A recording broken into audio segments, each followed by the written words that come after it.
Well, welcome to the Middlesex Moments Radio Show. I'm Dr. Anna Wasesha, president of Middlesex Community College, and today my guests are Ben Radcliffe, who's one of our students, soon to be a graduating student, and Christine Ruggiero, who teaches English here at Middlesex and also is a mover and a shaker. There's got to be a better, more technical term for the writing program here, the creative writing program. Yeah, I'm a faculty advisor to the Creative Writing Club. There you go. Yeah. Right. Poetry, nonfiction, memoir, Yes. etc.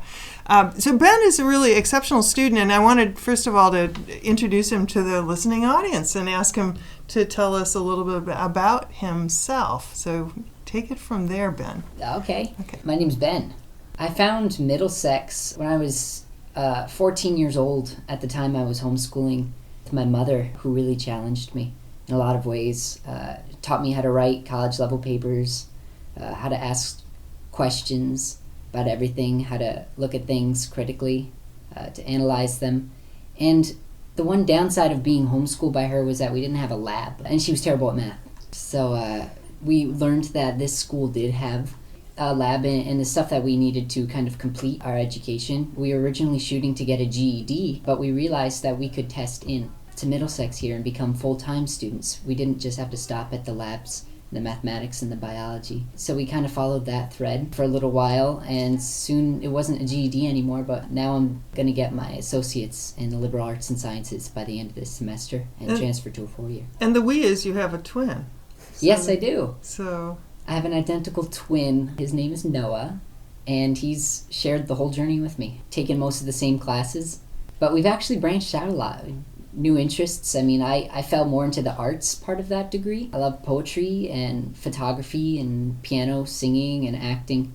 My brother does too, but he's really now infatuated with life sciences and calculus and perspective drawing and that stuff. So you're each individuals. Twins are individuals as well as twins. Yeah, the experience has really molded us. Right. Yeah, I mean, we're twins, but we're not identical by any stretch of the imagination.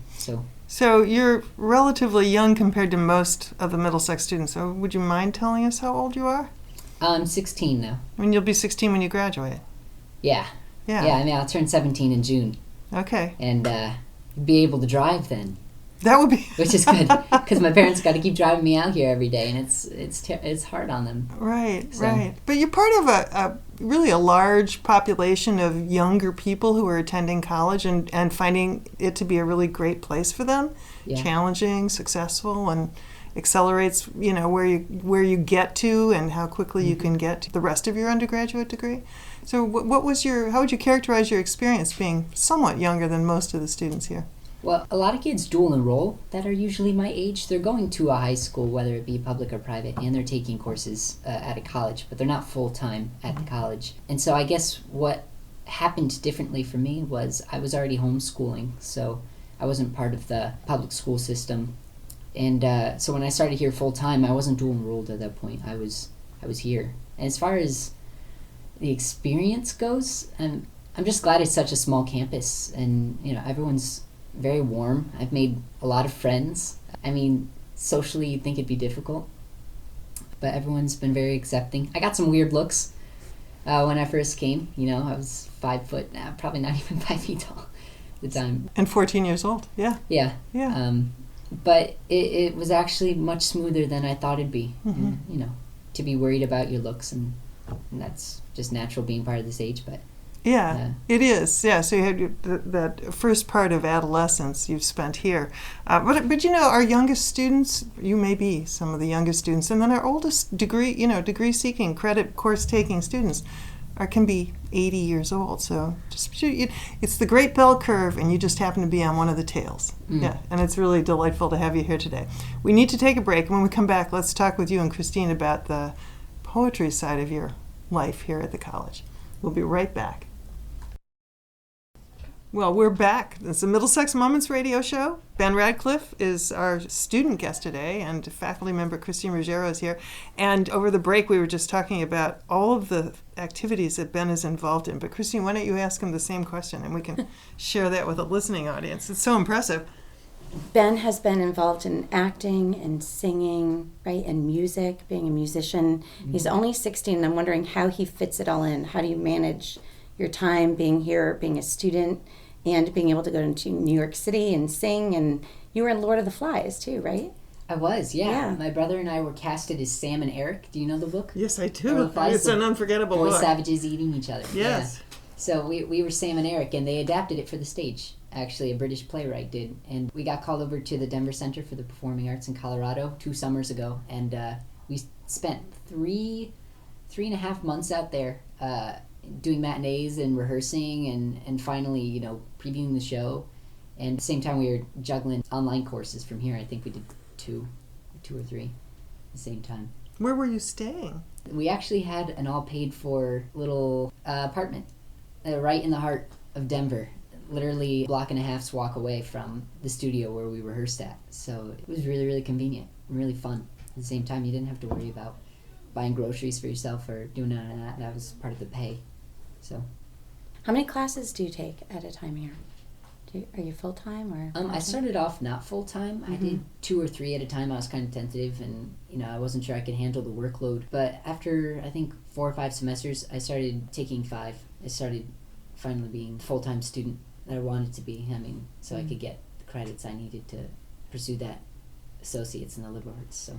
In the earlier segment, you were saying how you kind of fell into sort of the arts and loving poetry, right? And I don't know, maybe you want to talk a little bit about that, about How I fell into it? how you fell in love with poetry, yes. Well, Professor Ruggiero, I think I can give a lot of credit to you Oh. for how I fell into that stuff. I mean, I've always read. I read a lot, especially during homeschooling. I mean, I love to read. But that was literature and books and, you know, like Kurt Vonnegut and Flaubert and Nabokov are some of my favorite authors. But poetry I was not well versed in. And you kind of showed me that for the first time in an analytical way that I had not been exposed to before. And I was really hooked because it's just so much more free. There's a lot of freedoms you can take in a poem. The words don't have to make dictionary sense, which was a relief because I'd written so many essays and technical papers before that. I was just glad to be free of definitions. So. Have you taken a liking to any particular poet or school of poetry? Yeah, I have a couple favorites. E. Cummings. Sometimes I'm afraid his poems are a little gimmicky, for lack of a better word. Sometimes he can kind of just want to baffle the reader, just to baffle them. But some of his poems are very touching to me, and he was a painter before a poet, so he kind of paints the words on a page sometimes with that, as far as the aesthetic goes. Like, he'll put a word on one side of the paper and then a word on another side of the paper, and it looks crazy, but that's him. It's kind of synesthetic almost, like he's trying to combine that painter, the visual side of him, and the written part of him that's more grounded in the poetry. And so he's really out there, but he inspires me to take risks with how I write the words out on the page. And there's another guy named W.S. Graham who I found way before I took your class, who's just my incontestable favorite, because he uses very, very simple language, and I try to emulate that, or imitate it. I just like using simple English words that people can relate to. And the plots of his poems, they're mostly elegies, so that he writes them like letters, conversational, and he's talking to the people that have died in his life that he loved, and he's sending them letters to heaven or the great beyond or wherever they are. And that was just very poignant to me. It was around a time I lost my friend. His name was Jaleel. He was probably 13 or 14 years old, and I'd known him all through grade school, and that was before I homeschooled. I went to a public elementary school, and I don't really know how he died or what took him, but he just died one day out of the blue. And so it was during that time, it was really like my first experience with death. And then about a year later, finding that poet allowed me to really express. It gave me the language I needed to communicate how I felt about experiences like that, about people who were important to me. Yeah.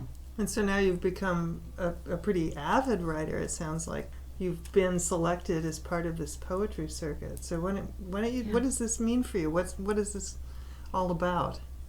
I don't know. Is it just starting? Have you just recently been selected? Yes. Yeah. It was when did I submit? It was in October. We had to nominate in October. So we nominated in October, and I think you found out in December, late December.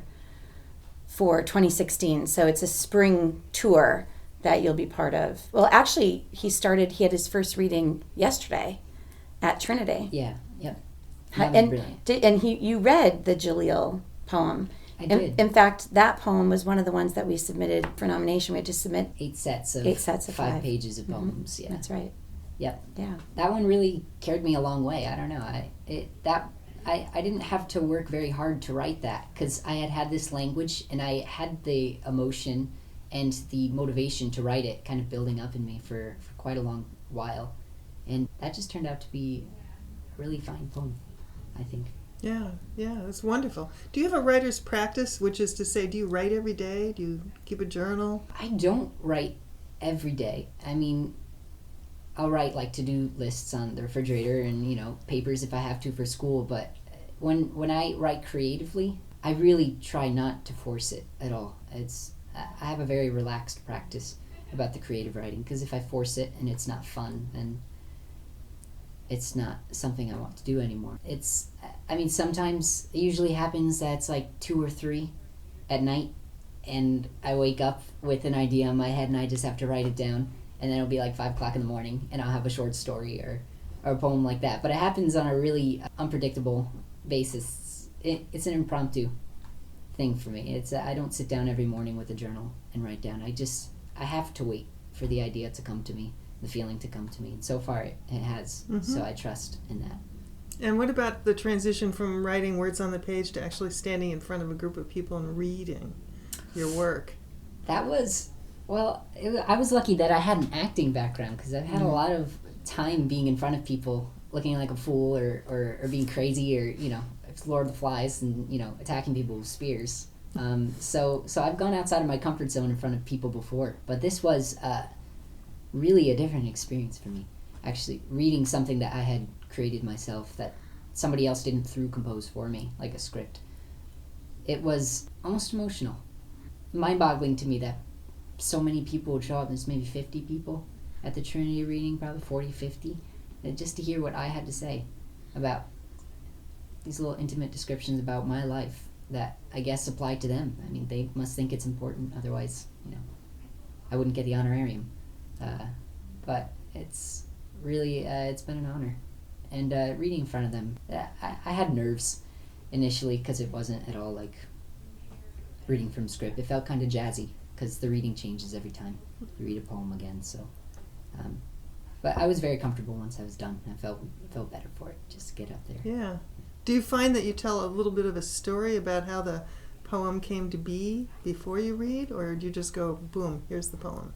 Yeah, it's always good to give an intro to your poem, because, you can have an audience that's really artsy-fartsy and great interpreters and people who read poems regularly, but they don't have, the poems out in front of them, not in print copies. So I think, to me, it would sound like nonsense if I just started reading poems without a good introduction. So I always try to tell a little story to describe what I'm talking about, but you don't want to give it away at the same time. You just want to make it a little accessible early on so that they can follow your train of thought. And you've given the one reading at Trinity with some others, right? How many others are there? There were 4 others, but one dropped out, unfortunately. Oh. But yeah, there was Julia Bonadies, there's Valerie Spada, and then there's Angela Pitsoulakis. So this is probably a great place where I'll say, well, we're going to take a break now. And when we come back, let's talk about poetry here at Middlesex Community College, and we will be right back. Well, we're back. It's Middlesex Mama's Radio Show. Ben Radcliffe and Christine Ruggiero, and today is a celebration of poetry. Which is April, the whole month is Poetry Month, right? It is. So Ben has won this award and is going to be traveling a circuit, gave a reading at Trinity, and has got a couple more coming up. You've got the list right there. He does. The Connecticut Poetry Circuit student winners will be reading at the University of Hartford on February 25th at 12:15, Manchester Community College March 2nd at 8 p.m., Connecticut College March 7th at 7 p.m., and here at Middlesex March 9th at 6 p.m. And for more information about the reading here at Middlesex, anybody can access it through our website.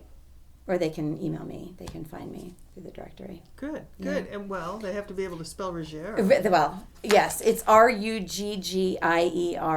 There you go. Mm-hmm. Thank you. Yeah. And now you want to switch over to Well, some of the other poetry we're going to be having here? I do want to say that it is a really exciting time to be a Middlesex Community College student, staff member, faculty member, just to be part of our community, because it's really an exciting spring time here. And one of the reasons is partly because Ben, a Middlesex student, has won this great honor of being part of the Connecticut circuit. And we've only had 2 other winners in the past, one in 1971 and one in 2011. So we're so proud of you, Ben. Really excited for you too. But another reason is that we have a presidential inaugural poet coming, Richard Blanco, and he will be here Wednesday, March 2nd at 5 p.m. And I had the opportunity to see him read at Manchester Arts Council, and it was life-changing. It was really spectacular. He does a visual presentation along with reading the poems, and we will have a book sale, a book signing, and it's really unique because there have only been 5 official inaugural poets. So he's among Robert Frost and Maya Angelou. And so, I mean, we're so fortunate that he's coming here to Middlesex. He does have ties to Connecticut. He used to teach creative writing at Central Connecticut State University. I didn't know that. From 1999 to 2001, and he met his life partner there.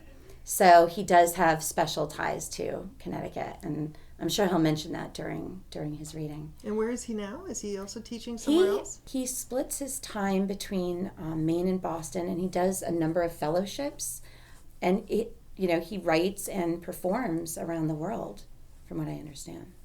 So that'll be on our website. That'll be on our website. And it's on Facebook and social media. Yep, and Great. There should be a press release coming out soon if it hasn't been already released. Great. Yes. Great. Mm-hmm. And then there's another writer in the queue. We do. We have New York Times best-selling author Andre Dubus III, who will be coming here in April 20th. He'll be spending a few hours here at Middlesex, meeting with a couple classes of students to talk about his writing process and creative writing in general.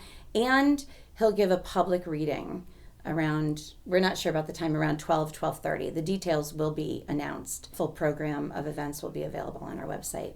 But he's here really to talk about his memoir, Townie, and about how writing really, he says, saved his life. And he will also lead a writing workshop for anyone who wants to stay after the reading. So it's a really unique opportunity to be here at Middlesex. So does he write memoir or is it fiction? Well, what is Townie? So Townie is memoir that is based on his life growing up. But he wrote Bluesman, which was a coming-of-age story, but not about his life. That was purely fiction. And The House of Sand and Fog, which was nominated for an Academy Award. Right. With Ben Kingsley, and I can't remember the woman's name who was in that too. But I do remember Ben Kingsley. Was fantastic. So we're really fortunate. It's very exciting. Yeah. Yeah, I'm really happy that the students are going to be able to be exposed to these 2 visiting authors. It's really special. Ben, even though you're young, you've probably heard other people read poetry, gone to other readings. Have you done that? I've done that one time, actually. Once. So who do you remember anything about that? And it was Arcelle Germain. I think I said her name right. Yeah. Yeah. Awesome. She came here to Middlesex. She was a Middlesex student, wasn't she? No, she hadn't been a Middlesex student. She had been a student, I think, Connecticut College. She had been at Connecticut College. She had won the Connecticut Poetry Circuit. Oh, yeah. And so she had toured as a student when she was at Connecticut College. So that was really the beginning of, her career as a poet, which really ended up taking off. Yeah. So every fall, the Connecticut Poetry Circuit has a published poet who also goes on tour. So they have a published poet go on tour in the fall, and then the students go on tour in the spring. So she was our fall touring poet, right? She's a national figure now. That's correct. Big. Yeah. She wrote Teeth, a compilation, and Kingdom Animalia, which are, I've only ever read Teeth, but I need to get Kingdom Animalia now. Is the bookstore still selling that? I don't know. They might have, I think they sold out, actually. Yeah. Yeah. So, and once Amazon. Amazon, right? Amazon. The answer to all things. That's right.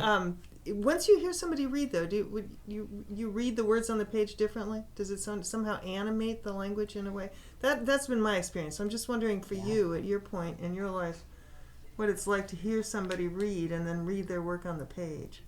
Yeah, I think all poems are meant to be read. I know. Because they're written with words. It was completely different than actually reading from her book, because I had already purchased it and read the poems beforehand. By hearing her read it, it clears it up for you, because sometimes it can be hard just reading a page silently to understand words, because we respond better to spoken words, I think, than written words. Most people do have a hard time reading. It can make some like metaphors or like some choices that she's made much more obvious when she's saying them with, and she has such intention, and she has great rhythm and just kind of this punch and this passion that you don't experience when you're just looking at written words on a page. So yeah, it really improves the experience. So what would you say to somebody who said, "Oh, poetry is just a waste of time. Why do people even think about writing it or reading it?" What would you say? I would, well, to the first part, that poetry is a waste of time. If that's what they think, then that's okay. But if they were to ask, why does anyone do it? I would say that I wouldn't answer for anybody, because poetry is a very unique, particular, and intimate experience for Well, the artist. I was going to say that there's, I think his name is Roke Dalton, wrote Poetry Like Bread is for Everyone. And I think that's true. But I'm biased. I mean, I'm partial to spreading poetry, and I really do think it's about connecting or being exposed to the poem that hooks you. And I think that takes just being in classes and reading and having the opportunity to read a lot of different poetry. Because there's the canon, which is fantastic, but then there's so much more than that. And the canon can be intimidating to so many people, and the language can be intimidating. So I think that it is about accessibility for some, trying to get over some of the language barriers. I've tried really hard to use simple language. I love reading haikus, because that's a great, one of the greatest poetic demonstrations of using the English language effectively and simply. Right. So I guess if I were to answer a huge question like, why do I write poetry, I have a million reasons. I mean, it's fun to create profound metaphors. Like if you're talking about a garbage can and that really means like communism, that's fun to play around with words like that. And it also is poignant to me to remember people that I've lost and people that have made their marks on me in a way that's kind of semi-immortalized, just remembering people is very important to me. Even after you grow apart or someone dies or you just break contact, I suppose my primary reason for writing poetry is just to remember people, because it feels good to remember people. It does. That's an incredibly profound way to look at it. And it's certainly meaningful for me, so I can completely resonate with it. Well, I think that if people have a chance to hear poetry spoken, the spoken word piece, they ought to take that opportunity. And it sounds like you're going to be going around now. You've got, 4 more readings coming up? Yep. And that will be posted on our website? Yes. That's perfect. Yes. Which is at mxcc.edu. Yeah. And then I hope if you go into the little search bar, you would type in something like poetry and this would come up. Yeah. Okay, otherwise we have to look for you and your name. Yes. Ruggiero. Good, good. And Radcliffe is going to pop, and that's an easy one to spell. And then there are these 2 speakers, poets. One poet, one novelist, writer. and right, memoirist. Yeah. And that's the first one is March 2nd. March 2nd, Richard Blanco. March 2nd in the at evening. 5 p.m. Chapman Hall. Great. And then Andre Debus is April 20th, Wednesday, April 20th. Perfect. During the day. So I hope that everyone will take that opportunity, because it can change your life. You get to start to think about putting your own self into words and onto the page. So I want to thank you for coming to see us today and being on the radio show. And thank you, Christine, for mentoring these young poets. In your case, a pleasure. Yeah, in your case, a young poet. Yeah. But you have so much of your life ahead of you. I hope you'll come back, stay in touch with us here at Middlesex. Yeah, Yeah. definitely. Yeah, absolutely. Because No we want to see how And it turns out. He may be like, gourmet. You never know. He may publish books of poetry and come back as a published reader. Perhaps. Right? Well, you'll always be welcome here. Or I could be a dentist.